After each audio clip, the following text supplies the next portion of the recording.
يا صباح الفل على احلى اخوات في الدنيا، ازيكم؟ عاملين ايه؟ يا رب تكونوا كويسين وبخير.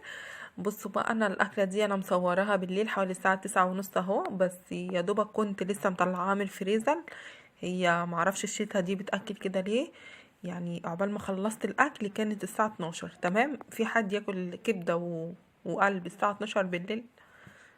تمام، انا قلت يلا اصورها معاكم وانا بعملها كده فتشجعوا كده واعملوها. انا هنا قطعت الكبده لوحدها والقلب لوحده، وخدت كده حته ليا من القلب وكده، فنزلت عليها في الطاسه وحبه زيت. هي اللي هعمل بيها بتاع ده الكبده دي. تمام، هفضل اشوح فيها شويه كده مع الزيت لحد ما تسلي كده السمنه اللي فيها او الزيوت اللي فيها اهو. بعد كده بقى هنزل باول حاجه لا معلش، بالقلب والكلاوي. كان في حته كلاوي كده صغيره فنزلتها معاهم عشان هي بتاخد سوا شويه غير الكبده، طبعا احنا كلنا عارفين المعلومه دي. هنزل بها الاول وهسيب الكبده في الاخر. اهو نزلت بالقلب والكلاوي.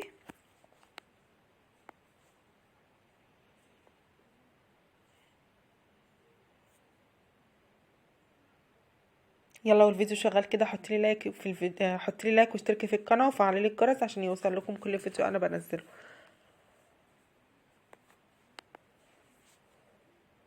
هنا بقى هنزل عليهم برشه فلفل اسود كده ورشه ملح. هفضل بقى اقلب فيهم شويه لحد ما القلب والكلاوي ده يستووا كده، يخشوا في سوا، وبعد كده هنزل عليهم بالكبده.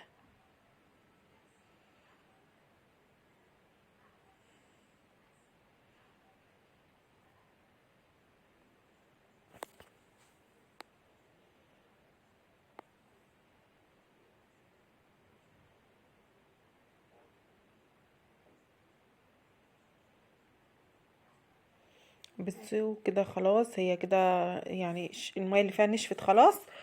هنزل بقى بالكبده عليهم.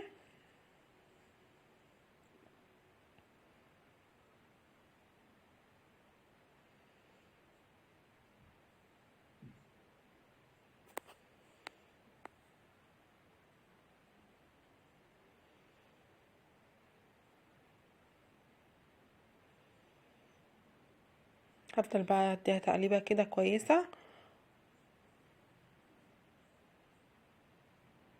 بعد كده بقى هنزل بمعلقه كزبره ناشفه ومعلقه كمون اهو. مش هحط بقى ملح تاني ولا فلفل اسود تاني عشان احنا حطينا في الاول. اهو كده خلاص، الكبده كده داخله على سوا. بصوا بقى نعمل ايه، هنجيب معلقه الثوم المفروم ومعلقه والفلفل اللي احنا قطعناه مع بعض ده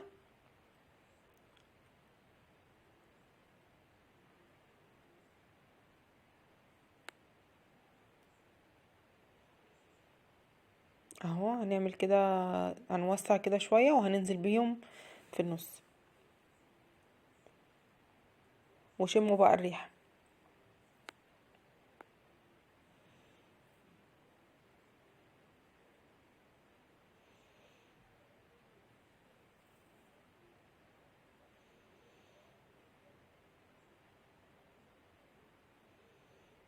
قلبي بقى، افضلي قلبي قلبي شويه، وبعد كده بقى سيبها 5 دقايق كده واطفي النار عليها. بجد كان طعمها تحفه، يعني الحاجه اللي انتم مش بتحسبوا لها بجد، يعني قرفتها بتطلع كويسه وطعمها حلو. هي بالليل كده طلبت اللي احنا عايزين ناكل كبده، فروحت مطلعاها من الفريزر وعملتها على طول.